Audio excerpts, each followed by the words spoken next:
नमस्कार, मैं दिबांजलि मोइत्रा।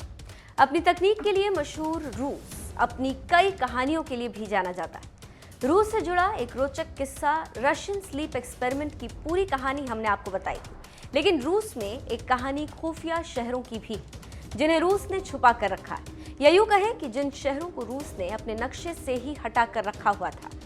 ये कहानी रूस के ऐसे 3 खुफिया शहरों की है जिनके बारे में कई दशकों तक किसी को जानकारी नहीं थी।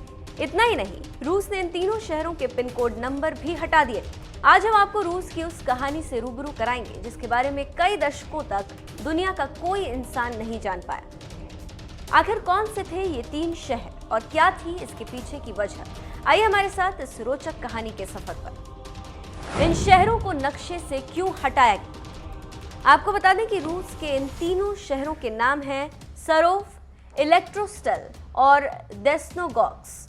बताया जाता है कि काफी लंबे वक्त तक ये तीनों शहर रूस के खुफिया अड्डे के तौर पर रहे और इन तीनों शहरों में रूस की खुफिया लैब हुआ करती थी। ये वो दौर था जब रूस और अमेरिका में ताकतवर बनने की होड़ चल रही थी। तब रूस का विघटन नहीं हुआ था। बताया जाता है कि तब रूस खुद को ताकतवर बनाने और दुनिया की नजरों से बचने के लिए इन तीनों शहरों को अपने खुफिया अड्डे के तौर पर यूज करता था। बताया जाता है कि रूस के पहले न्यूक्लियर बम का प्रयोग सरोव की ही एक प्रयोगशाला में हुआ था। इन शहरों में बनी खुफिया लैब्स की जानकारी दुनिया के सामने न आए, इसके लिए रूस की सरकार ने इन तीनों शहरों को नक्शे से ही हटा दिया। 1990 में दुनिया को मिली इन शहरों की जानकारी। उस वक्त के सोवियत संघ का बंटवारा साल 1990 में हुआ था। इस बंटवारे के बाद इन तीनों शहरों की जानकारी दुनिया को मिली। बताया जाता है कि इस बंटवारे के पहले तक इन तीनों शहरों में इतनी चौकसी बरती जाती थी कि इन शहरों में ना तो बस जाती थी और ना ही कोई ट्रेन।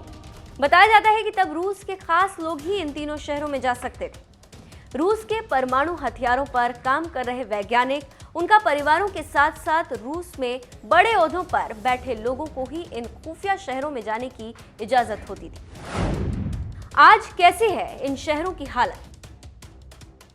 आपको बता दें कि आज इन शहरों में टॉप के रिसर्च सेंटरों को खोला गया है, जहां किसी न किसी तरह के खुफिया अभियान की तैयारी चलती रहती। लेकिन ऐसा नहीं है कि अब यहाँ कोई भी आ जा सकता। आज भी इन तीनों शहरों में आम लोगों का जाना प्रतिबंधित है। सरोव शहर को तो इलेक्ट्रिक तारों की बाढ़ से घेरा गया है। यहाँ हर वक्त पुलिस पेट्रोलिंग करती है। इस शहर में जाने के लिए पास की जरूरत होती। इन शहरों में केवल खुफिया अभियान से जुड़े लोग, वैज्ञानिक और कुछ बड़े ओहदे वाले अफसर ही रह सकते हैं। बड़ी बात यह है कि यहाँ रहने वाले वैज्ञानिकों से पहले एक कॉन्ट्रैक्ट साइन कराया जाता है। इन वैज्ञानिकों को कॉन्ट्रैक्ट साइन करते वक्त अपनी पहचान न बताने की एक शपथ लेनी होती। बड़ी बात यह है कि यहाँ रहने वाले लोगों को वोट करने का भी अधिकार नहीं होता। लेकिन बड़ी बात यह होती है कि रूस की सरकार इन लोगों को काफी सुविधाएं मुहैया कराती।